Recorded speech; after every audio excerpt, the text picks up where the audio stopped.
Greetings, you're listening to Guiding Stars Evolutionary Astrology Radio. I'm here today with Simon Forster from Sweden, and we're discussing Saturn in Aquarius, or Saturn in the 11th house.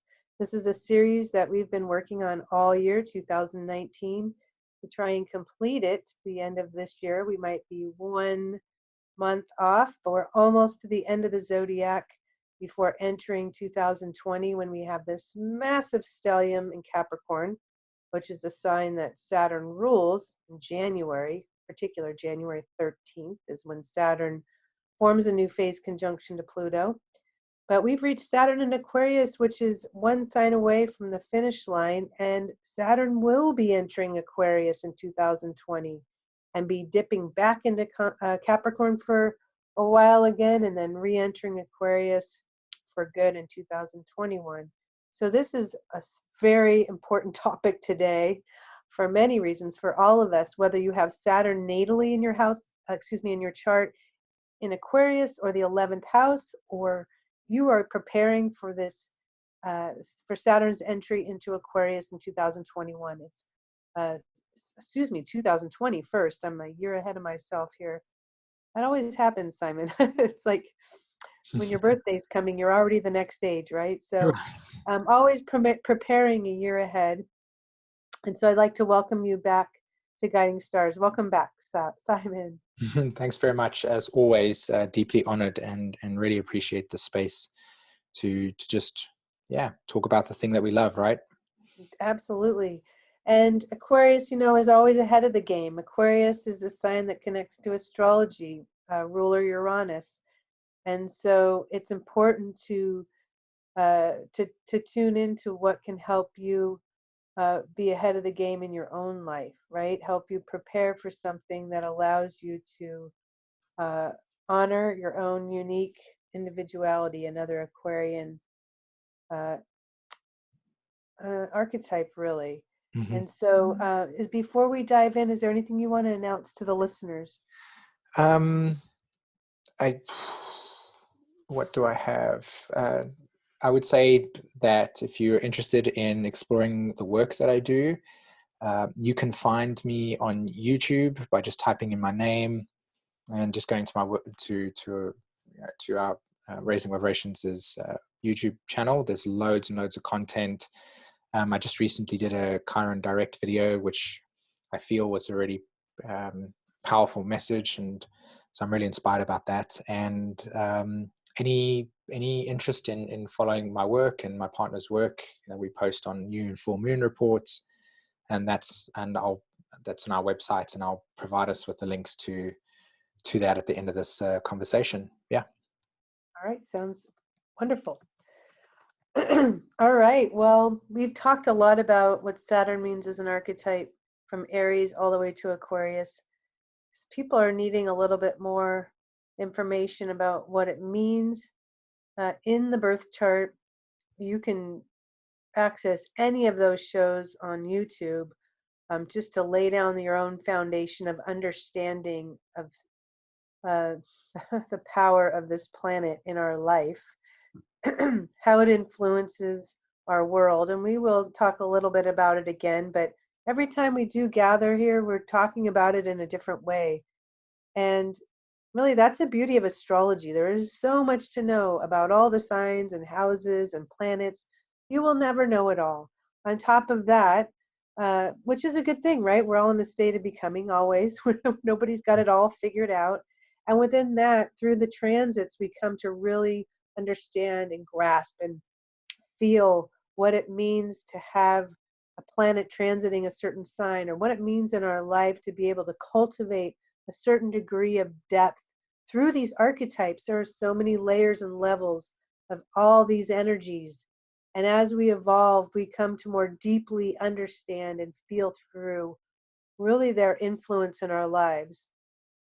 And so, just a reminder a bit, and Simon, I'd love if you would also share your thoughts on Saturn in more detail, but reminding you all that wherever Saturn is in your chart, whatever house and sign it's in, this is the planet that will condition all the other planets in your chart.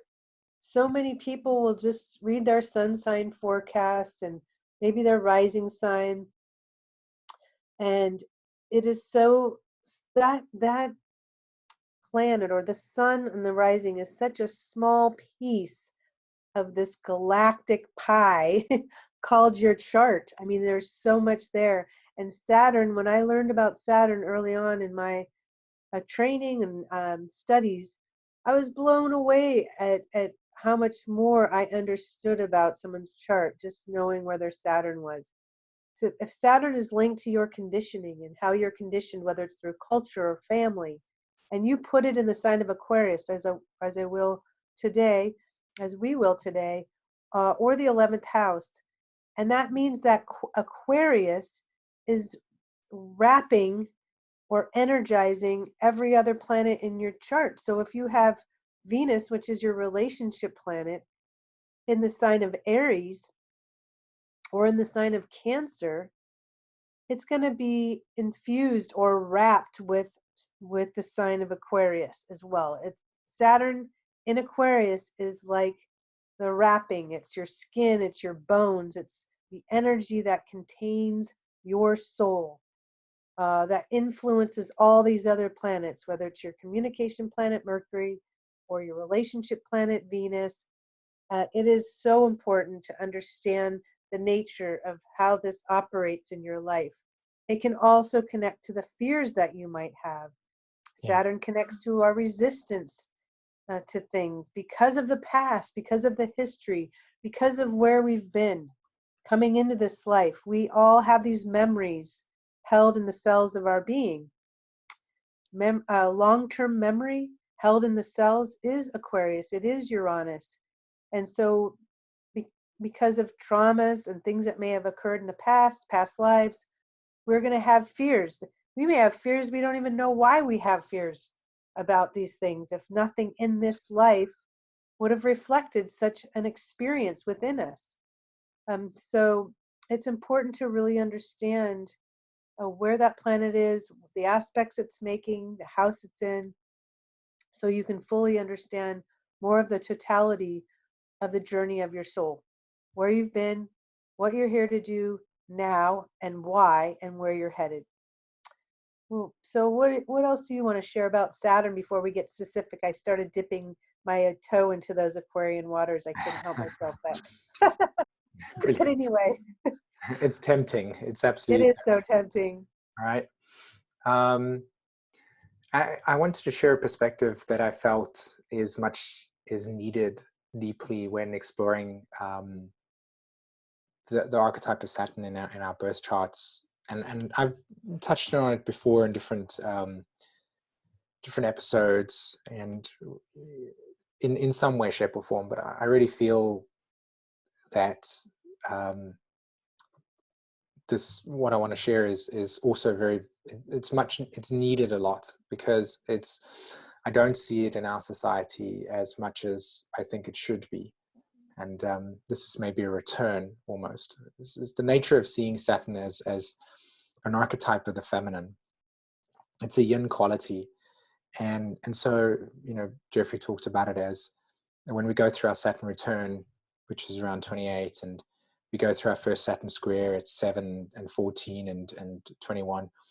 These are really important phases of transition in our lives.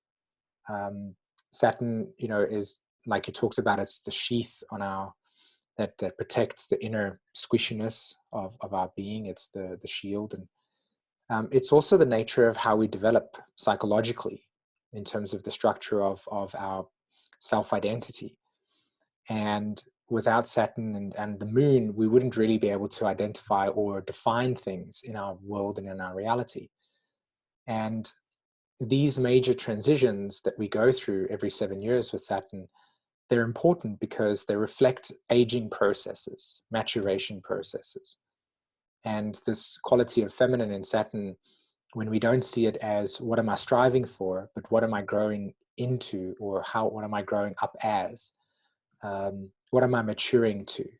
Where am I growing into my strength? How am I seeing life through a process of trading time for wisdom? Saturn is the council. And when we come into council with ourselves, wherever it sits in the chart and whatever house placement it is, this is an important connection that we must make to this in our chart. And so how do we begin to actually do the real work that is associated with Saturn in our charts? And of course, this has a lot to do with understanding where our boundaries are. I wrote and I spoke about this in the new moon, or the full moon that's going to be happening tomorrow, because we have a lot of planets in Saturn in Capricorn. One thing that's really interesting about Saturn Capricorn is that it's always a consistent relationship between our limitations and what we use to protect ourselves from things that we fear, so just outside our boundary of comfortableness or comfortability. And it's also the boundaries that we put in place to protect us from things that are not good for us. So boundaries being, hey, this is not comfortable for me, and limitations being, I'm not really comfortable or certain about how to take this next step, and so I'm going to really I not know how to do that. So it's my limitation, what blocks me. Jeffrey talked about Scorpio being the confrontation of limitations, and that's seen in the natural sextile to sextile between Capricorn and Scorpio. So again, when we look at Saturn in the chart from a psychological process of understanding its role in our psyche and in our soul's journey, and there's a specific reason why we've chosen that Saturn to have that placement there. And when we mature progressively into the meaning of that placement, we are able to actually become, step into our kingship, or in a woman's case, our queen, where we're able to see each phase and each cycle in life as that exactly. And that's what I mean about the feminine process. Again, Saturn reflecting us, the time cycles in our lives and how we go through maturation. And now we're moving into important phases that have very large significance, and somebody that's going through a Saturn square, their first Saturn square at the age of 7, or let's say the third Saturn square at the age of 21, that phase of life is different to the first Saturn square that you'll have after your Saturn return, which is around 36 or something, 37. It's a different phase in life, and it reflects a maturation process. So, what does that mean when you've got Saturn in Aquarius? What does that mean when you have Saturn in the 11th house? And so we can kind of, move into that phase. I love it. I love how you described all of that. I love how you said it's the archetype that reflects how we're growing into ourselves, it is absolutely about our maturation. Right. And one of the things I also thought about as you were talking was the fact that as souls, we all have a responsibility here. We have a responsibility to follow the intentions that our soul set forth as we entered this plane of existence. Before we were born, we had a set of intentions that are directly linked with the lives that preceded this, how our soul is picking up where we left off, what it is we're here to glean and learn, and the relationships we're meant to heal, to evolve beyond if necessary. And we all have a responsibility for actualizing what it is that we came here to do. Time is of the essence. Every moment matters. It doesn't mean that we shouldn't be resting and taking care of ourselves. That is equally as important as doing the work, allowing ourselves to stay in balance. Saturn is a cardinal archetype. It's part of the cardinal square with Libra involved there. So we have to make sure that we are taking care of ourselves in the process. And part of maturation involves that, knowing when to stop, knowing when to nurture yourself, or knowing when to give to others instead of focusing so much on your own ambitious climb. It's all about that. Timing is everything with Saturn as well. And there is a time for everything. So it's important too not to force it or to push it if it doesn't feel ready.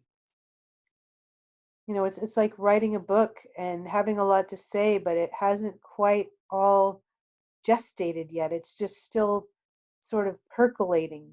You can't force those words to the page. And there's something about your maturation that is going to allow that process to complete itself and to not try and force something prematurely, like picking the grapes off of the vine before they're ready. You know, they will be bitter instead of sweet.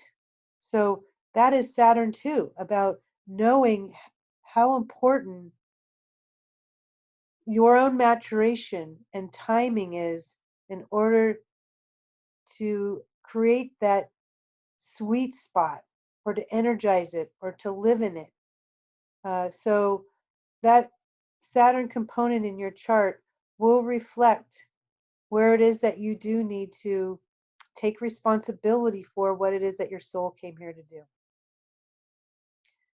To where to play that role and to own it. Because I do feel that when we leave this world and we look back on this life, I was writing recently in my forecast about regrets, and that you know, most souls have them. I did get a few emails back, people telling me they didn't have any, which I thought was amazing. I think it's just the way that you look at what that word means. Yep.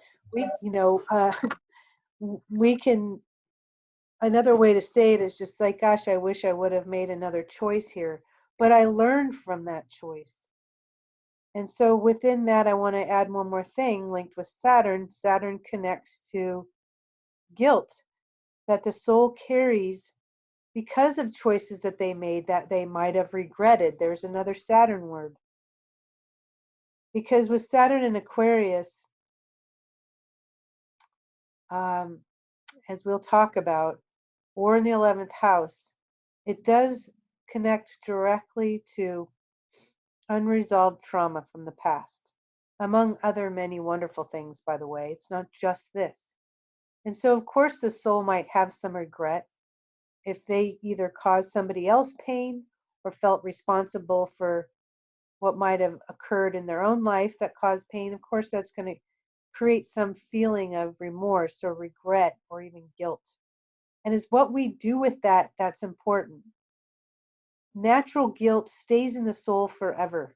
If we've ever done anything wrong, part of this piece of Saturn that is so critical is number one, taking responsibility for whatever it was that we have done, owning it, allowing that natural guilt to stay in us and everybody. And there's not a soul who hasn't, you know, done something that they wish they would have done differently in a different manner. Right. So that's natural guilt, and it stays in our soul forever, so we don't do it again. Mm-hmm.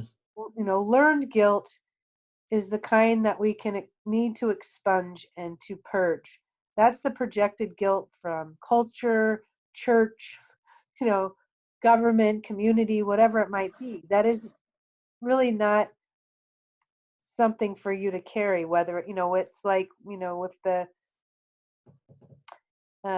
the church has certain ideas about how you need to live your life and you've strayed from that, you know, and you're feeling guilty about it. Well, if it's not a natural law in a sense, then it's just something that you need and must just purge from your energy field.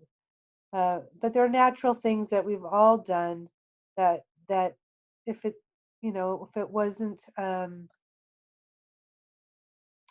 the highest way forward in any instance, or if it was something that was just clearly wrong, then it will linger in those halls. It just will.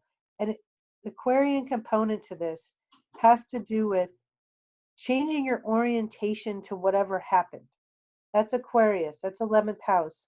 Learning to objectify things in a way that allows you to create space between the past, or maybe what might have occurred, or whether something happened to you, or you were responsible for something that happened.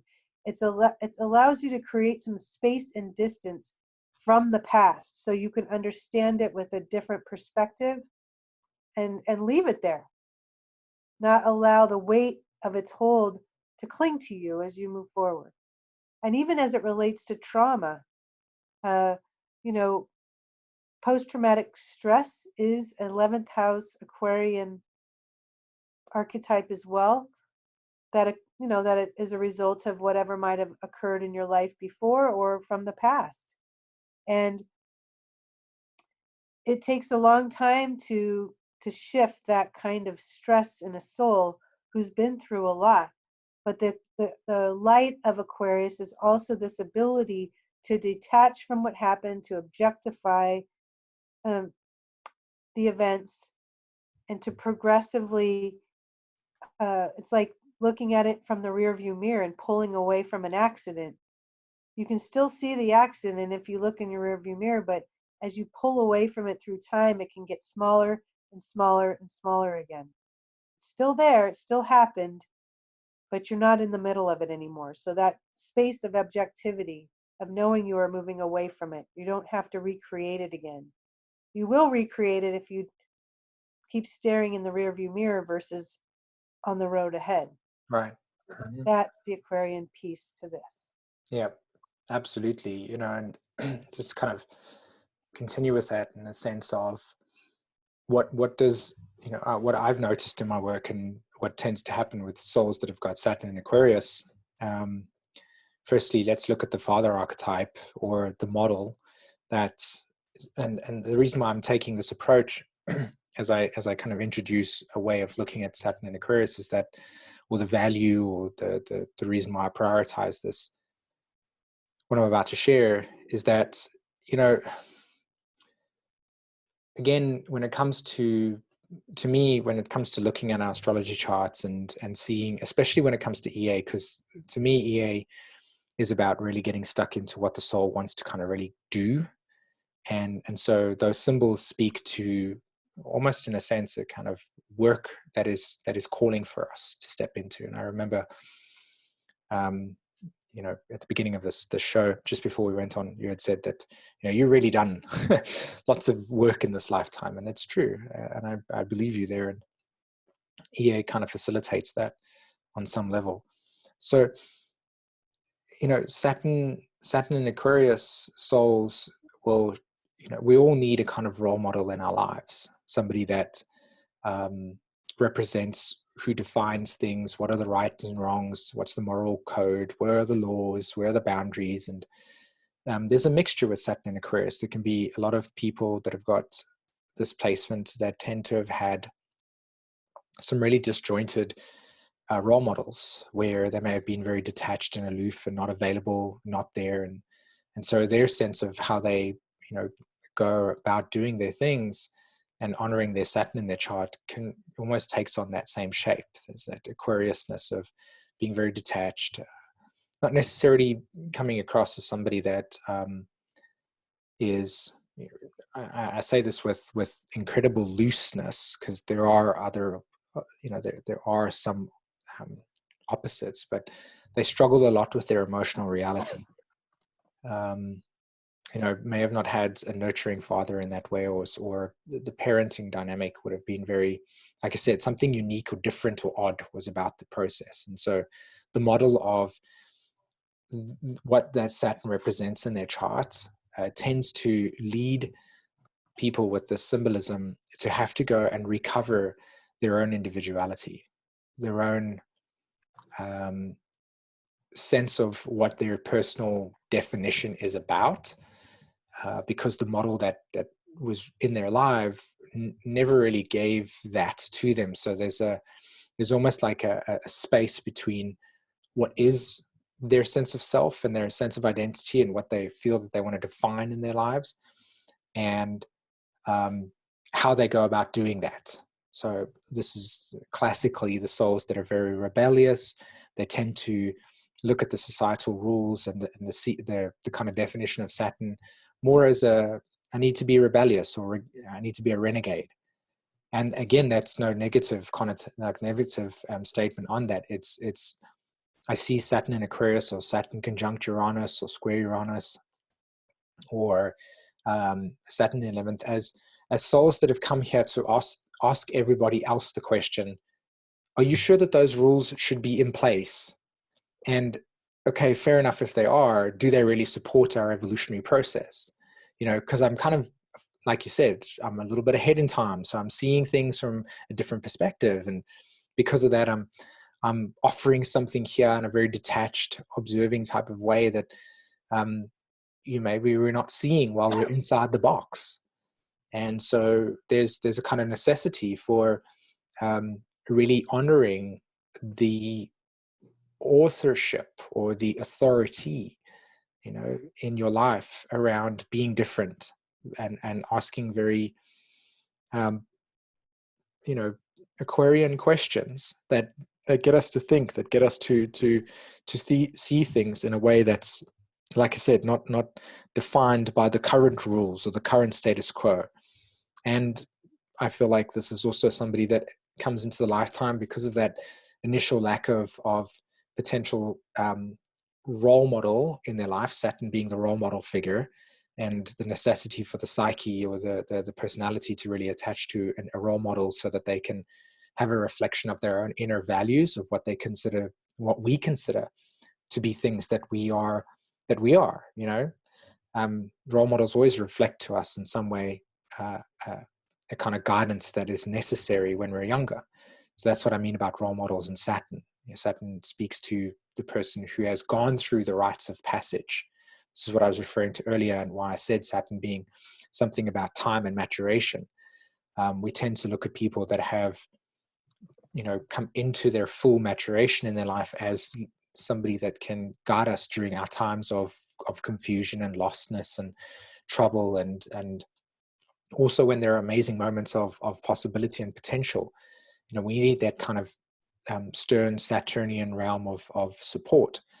So in Aquarius, that reflects more as the potential to be seen as the outsiders, or to have role models that are very unique and abstract and eccentric. Like think of Pink, for instance, the singer in her early days.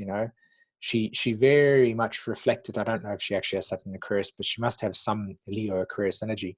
A lot of Saturn in Aquarius people will see that person as a representation of their own inner uniqueness or expression of, and I use this word in a very funny way, but oddity. It's like, what's odd about that person that I find odd about myself? That's just very different. But society in its structure struggles to really embrace individuality in a lot of the time. I think there's still, consensus reality. There needs to be that judgment on Aquarius energy because it's outside the comfort zone.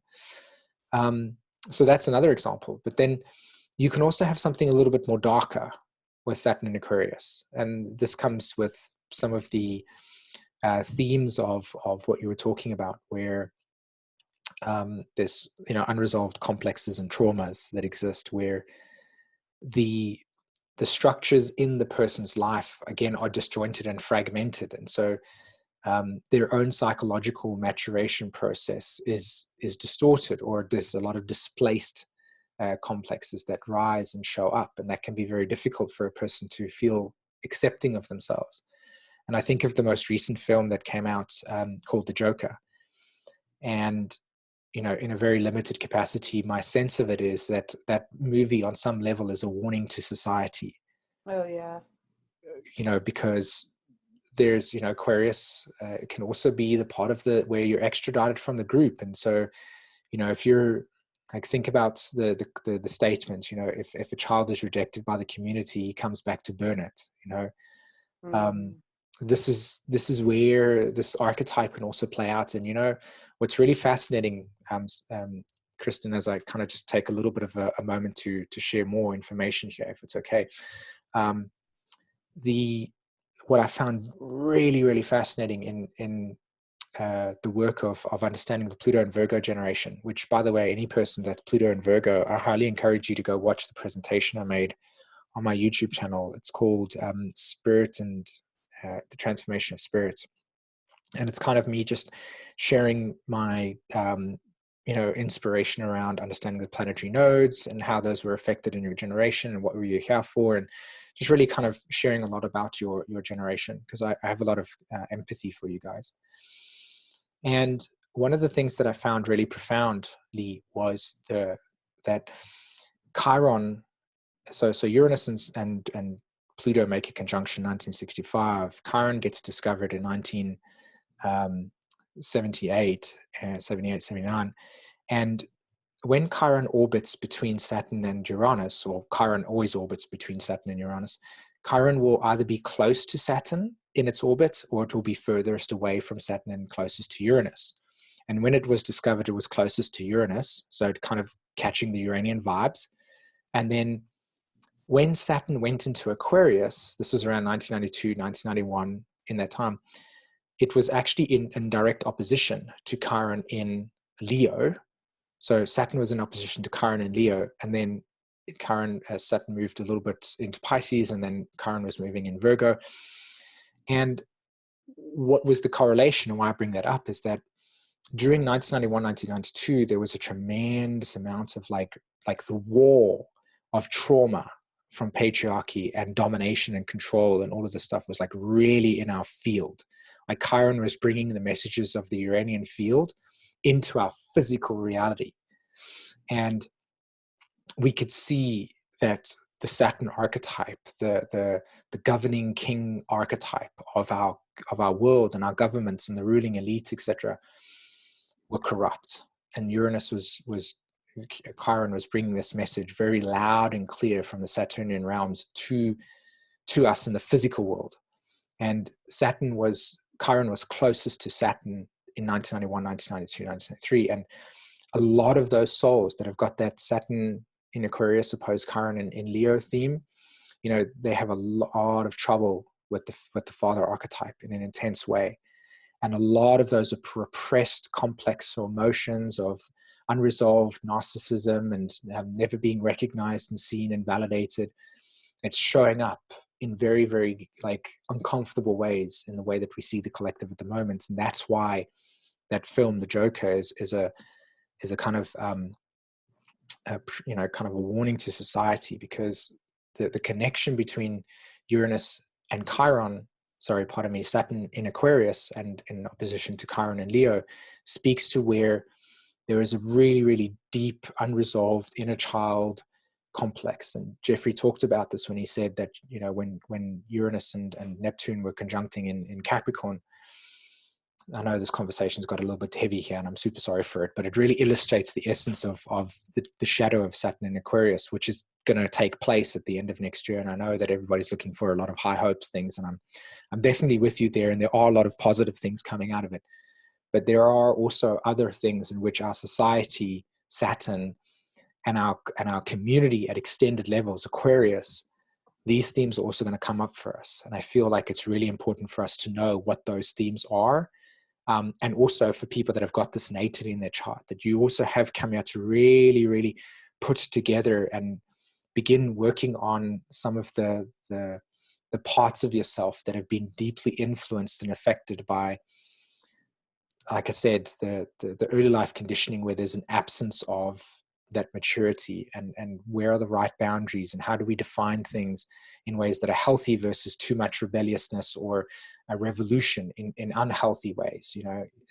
Everybody talks about overthrowing the government, but when that's done, who's going to replace that? That's that next phase that revolutionary concepts don't tend to see, because the focus in a revolution is to just take down the original structure. But post that, it's a really critical phase, and that can lead to things like Mad Max, the film, and what that represents, where everybody's just in complete anarchy. So I'll just pause there for a second, because I can talk for another 3 hours there, and I don't want to kind of derail the conversation, but just something to think about in terms of the depth of this signature and what it means for us in 2020. And oh yeah, I mean, it's not about, I mean, I'm completely over Saturn and Capricorn, and everything is kind of reached its own limit, but it doesn't mean that there's ease on the other side. It takes an extreme to counteract an extreme, right? That's an Aquarian statement, and which can mean rebellion, as you said. It's like the child rebelling against the father. Exactly. Aquarius does not like authority figures. It doesn't like to be limited in any way, does not want to conform to something that doesn't feel supportive, right? Doesn't want to be told what to do in this way. And so, Exactly. yeah, it's anybody who wants to learn more about Aquarius, ruled by Uranus. Jeff Green wrote a book called Freedom from the Known. Pick it up and read it, and you'll understand more about this archetype. So, it's going to be definitely a point in history that won't ever be forgotten. Hmm. You can look at all the world leaders currently. You can look at the president of this country in America. You know, there are things going on in our government that have never gone on in the history of this country. Hmm. So, rules being broken and new norms, in place, etc. That we are reaching a critical point in our country, in our democracy, and a lot is on the line. Absolutely. And it doesn't matter what side you're on. The divide is getting greater, Hmm. which it's going to create problems for everybody. It doesn't matter if you're a Republican or a Democrat or anything in between. Everyone will suffer, except for the small few who've got the deepest pockets. That is not natural law. That is not giving, sharing, and including. That is separation, dominance, and exclusion, which is Saturn at its worst. That is Saturn in its shadow. The small few dominating and controlling the masses. And it's all coming to a head. Um, Aquarius also connects to contagion. Yeah. And so there's a lot of things to understand about that and what's happening in our environment, what's happening with the ice melting and all those spores deep, in the snow. Once they melt and once they um, get active, there will be viruses, there will be molds and everything else that we will not know how to treat. So with all the temperature changing is going to affect the planet. And if people don't get serious about it, I mean, look at this, even little Greta Thunberg. She's just completely, you know, up on her podium trying to wake up the world, bless her heart and soul. This Hmm. teenager from Sweden. So she's a Saturn and Aquarius kind of soul. I wonder where her Saturn is anyway. We got to find that chart. But we could go on, like you said, for hours and on this and days, frankly. But we can shift if you want to start talking about some charts. I'd like to find out where that little girl's Saturn is. That's for sure. We can look that up. One last thing that I just wanted to say in terms of, again, if you've got Saturn in Aquarius, your polarity point is Leo. Um, Again, this is a lot about thawing out uh, events that have taken place in your life that have been very jarring or shocking. Sudden changes. You maybe have had, as I said, just disjointed parental support and responsibilities passed on you that was too much or that was too little, or however Saturn manifested in yourself. And Saturn Aquarius wants you to step out of the ideas that you may have been born into. Realize that there's a strong leadership capacity that you've got with Aquarius, yeah, because of course you're a visionary in that sense, or that you're looking to lead through this role of yeah, just your ideas and your vision. You want to bring it to the world, and it's really, really important for you to know that tribe or community is a big deal for you. Even though Aquarius has the idea of the lone wolf and going in your own way, those are all true, but there's also an essence of an extended community that I feel is really, really, really important when it comes to Aquarius in general. But Saturn Aquarius, I think you definitely will find deep nurture and a place to grow into understanding your boundaries, the relationship between your limitations are as a Saturn Aquarius soul that maybe is a bit frozen in the body due to events that have taken place in life that may have just been very just out of the blue. and just kind of really work with communities in that sense. And also to really acknowledge and honor that there is a part of your way of seeing things that's going to always be different. That's the purpose of the Aquarius archetype. It's kind of, you're going to be in some way, shape, or form sitting in the middle. And everybody's going to say, why is he different? Because what's really actually saying is, well, the consensus ideas around us are, and the truths that we agree to and the ways that we be, it's this way. But that person that's got that Aquarius lure to them, they're kind of different, and I want to be that, but I don't really know how to, you know. So there's a lot of unconscious projections that come your way for being you, and that a lot of those unconscious projections are you holding space again, for other people's struggle to be individuated or to find their own rebelliousness inside of themselves and to choose to be different in that way. Okay. I wanted to mention too that anyone who has Saturn retrograde is going to really resonate with Saturn in Aquarius in the 11th house, because the retrograde function is an Aquarian function. It's about, it's about rebelling, returning, recovering. It's not about conforming. So it doesn't matter where your Saturn is. If it's retrograde, a lot of what we're saying is going to feel very familiar to you, and you're going to wonder, wait a minute, why am I with this Saturn placement when what they're saying sounds like my reality? So if it is retrograde, that's probably why. All right, Exactly. so yeah. And by the way, Greta Thunberg has Saturn in Gemini retrograde in the 3rd house. Of course, she's speaking out for the planet. Her Uranus is in the 11th house. It actually trines it, by the way. Trines it, exactly. It's a perfect trine. And she has Pallas right next to Uranus. It's balsamic in the 11th house, which is the messenger. Pallas is the messenger. As a goddess, she rules the throat chakra. She's actually probably the most important modern asteroid goddess there is, because men have no choice but to respect her intelligence. And here this girl, sits. Even the god of war, like I think it was Mars in mythology, feared Pallas because of her ability to outwit and outsmart her opponent. I see Pallas very much having that, not only the mercurial capacity, but the Uranian capacity, really being a thought leader far ahead of the times, to wake people up, especially in this context. Yeah. So of Saturn in Aquarius, there can be an area where you are ahead of the time. You do have an innovative streak. There is an ingenuity about you. You have come here to change the world, or to change your community, or to change your life in some way.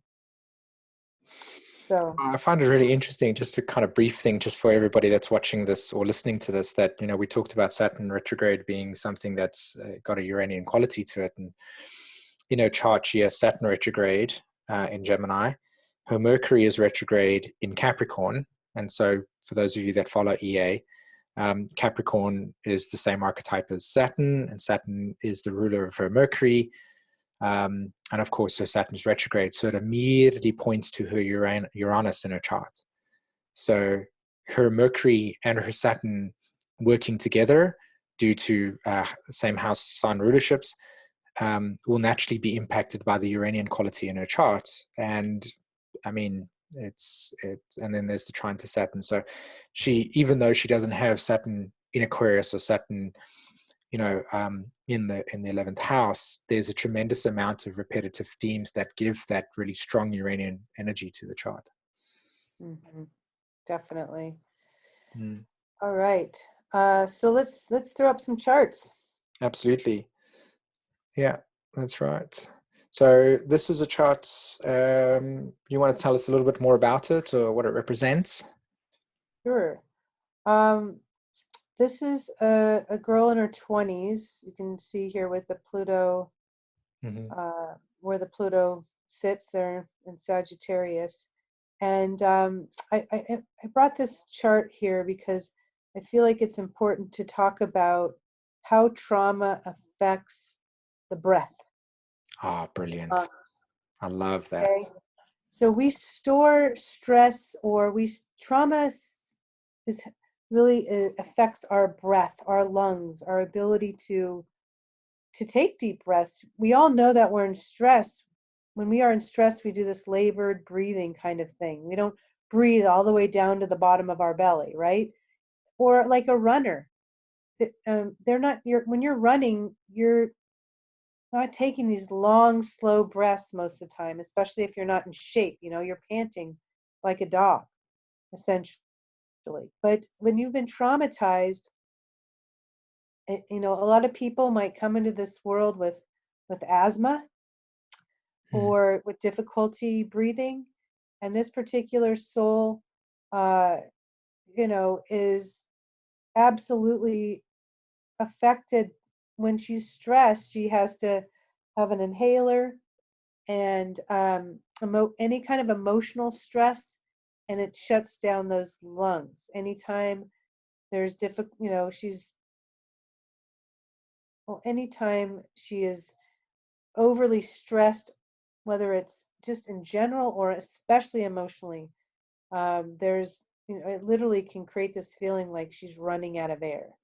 Now, it doesn't even have to be something really major, right? It's triggering the stress from her most recent life. She definitely had a father in a past life who was extremely strict, um, German, in fact, and that's the Saturn on the South Node. And she did have a recent life where she didn't live very long. She died in her teens, essentially. And so you can also see that with this signature as well. And so what happens, when you're forced to repress emotion, even in a past life, if you have a very conservative upbringing, then everything is shallow, shallow in the breath. And it takes a lot to bring the air in. And so this is just a chart of somebody that I wanted to share, because even though in this lifetime she has a family environment that's very natural. You can see Jupiter squaring the nodes. She's actually trying to get back to her nature, back to a natural way of being in the world. Um, and this is a family that knows how to work with these traumas from another time.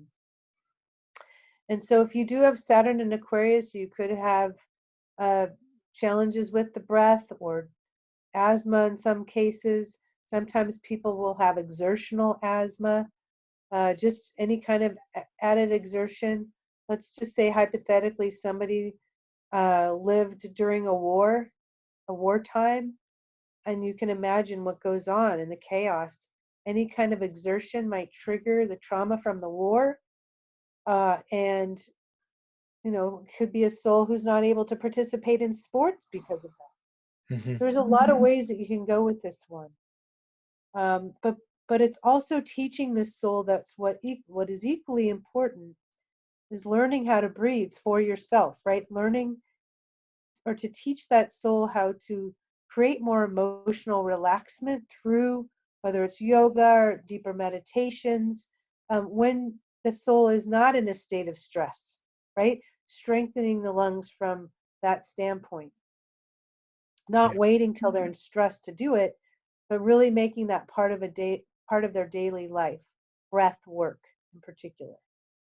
Critical. I wanted to share something with you about breathwork, by the way. I recently had an experience where I went through sort of a holotropic breathwork experience to kind of work through um, my own personal stuff. And when it was, what's tomorrow? Tomorrow's the 13th, right? So Tomorrow's the 12th. Oh, well, you're a day ahead of me, I think. you're right. I was thinking tomorrow was going to be Friday, but on Friday, it's Friday the 13th. And on Friday the 13th, 2002, I had a car accident that technically I shouldn't have come out of. And this most recent holotropic breathwork experience I had actually began to work through all of that Aquarius shock. And for the first time after I came out of that, I started to breathe. And I was so like thankful for that experience that since then I've just been consistently like investigating and looking into breath work and understanding the purpose of it. And I'm on an intense path to heal my nervous system because I suffer from it a lot. I have so many planets in the 11th house, and the breathing, what you talked about there, was just, it was so incredibly powerful for any person that's listening to this call that's got trauma in that way, or especially the Aquarius dynamic.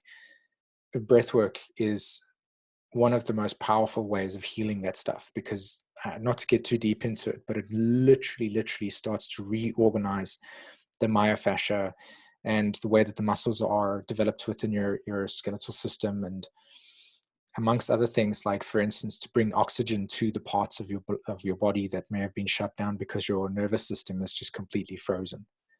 That's the first thing. The second thing is, in my exploration, I'm sure maybe some of you have come across it already, but there are two methods of breathing that I highly encourage you to go and investigate and actually do, and I do them every day. One of them is called the potato method. And this potato method has specifically been used to help people through asthma, help people through sleep apnea, and many other forms, including shallow breath. And it's phenomenal how much you can actually begin to heal a lot of these complexes that are existing within the body and the traumas in the body, especially Saturn and Aquarius, through this method, this potato method. And the other one is this person from the Netherlands called Wim Hof. And his process is very similar in terms of charging the body and, really getting into bringing the immune system online so that our body can start to activate more primary functions and heal through not only the trauma that's held in the limbic system, which is where the trauma is held, but also to reconstruct the way that the nervous system works so that we can breathe deeper. And so those are my two things that I really want to pass on as you shared that. I just found it such a beautiful synchronicity that you shared what you shared, because it's real for me right now, what you just shared. And I just feel inspired to share more of that. So I highly recommend anybody that's heard Kristin talk about what she's shared. There are two methods of breathing that are very, very powerful. Investigate this person called Wim Hof. He's got a tremendous amount of content online that is there to support you in that process. He's the one that climbed Mount Everest in shorts. Not, he actually climbed Mount Everest in shorts. Just that's it. And the potato method, which again, I'll maybe pass over to Kristin, and when you put it in your newsletter, you can link that there, or I don't know, but That sounds great. yeah.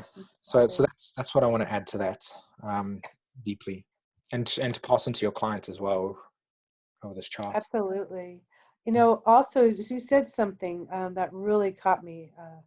I want everybody to imagine that, you're walking down the street and it's a busy street, and maybe you're walking your dog, a little puppy, and it gets away from you and it starts to run out in the middle of a busy highway. What happens with your breath when that happens? It's this, right? If you freeze because you literally can't move because you're in shock that your little puppy has just run into the middle of the street. That experience of freezing the nervous system is what happens when people experience trauma. This particular soul in the chart here has not only Uranus and Aquarius, but it's retrograde. All right. And South Node in the 11th with Saturn, also retrograde, a lot of trauma in this soul.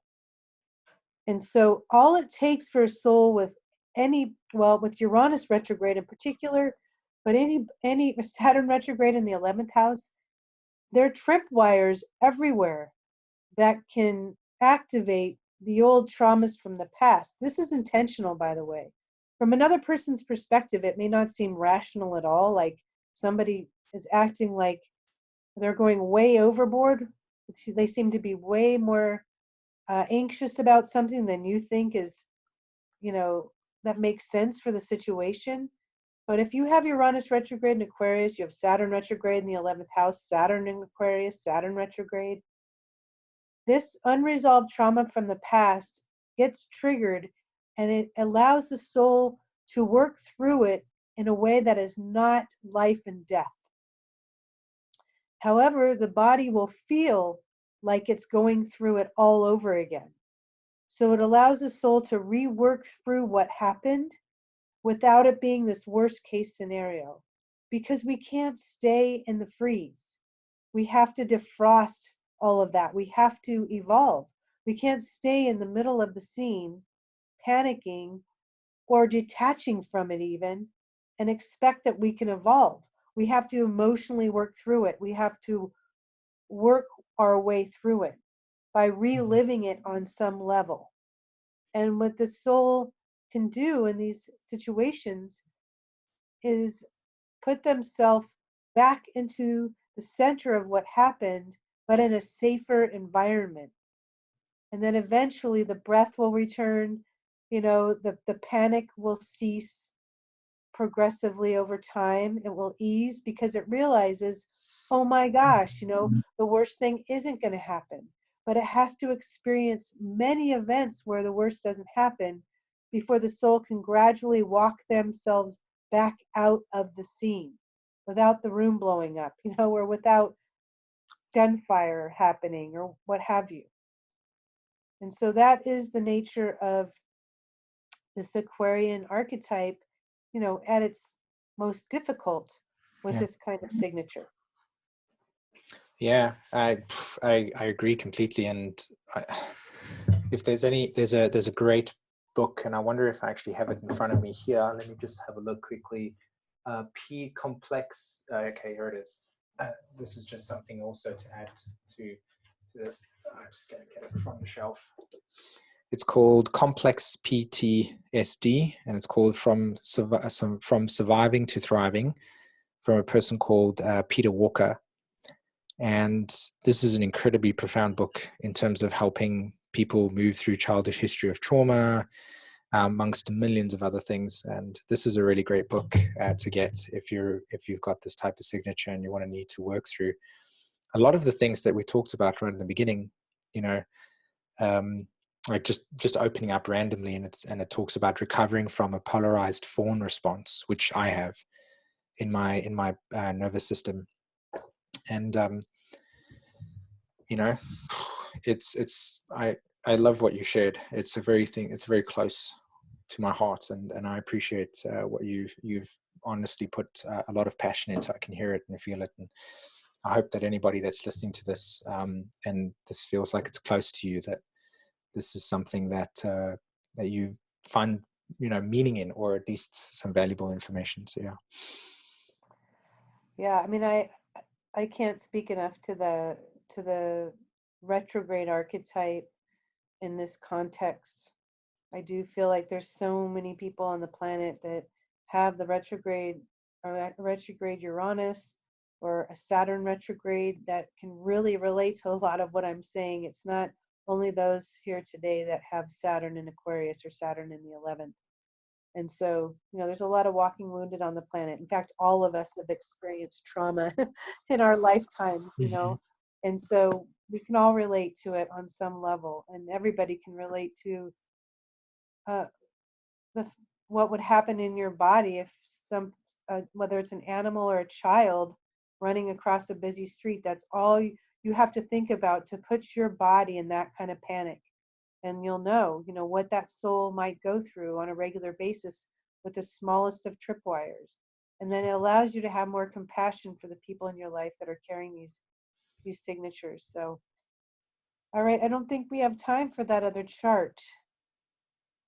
no, but that's good. Sorry. No, I feel like we put a lot of cool information in here. Yes, definitely. And if anybody has any questions about any of this, Simon, you've got books, you've got techniques, methods, please email Simon. You've probably got a slide here that has your email address there, your website. Let me move it there quickly. Has it frozen? There we go. Right. So reach out to either one of us if you have questions. And it was just an awesome hour. I mean, I realized we leaned really heavily on the challenges with this archetype, but there's so much power in your soul's ability to promote change, to be a part of a movement, to come up with a new idea. Yeah. I definitely know these souls are looking for their people, they're looking for their tribe. It's a big part of the journey for you, as you probably don't feel like you fit in uh, anywhere. Hmm. With the world having 70 to 75% of the population in the consensus state, majority of you guys are more individuated beyond. So um, it helps to understand that you're not alone and you're not crazy and you're not odd in any way. You're just you. And it's the uniqueness of this archetype that is meant to be honored and celebrated. So thank you, Simon, for joining me today. It was just awesome. I love our time together to just share this work. They're so powerful, such a wonderful body of work to help shine a light on the path ahead for us individually and for others that we care about and those that we are working with. So until next time, namaste.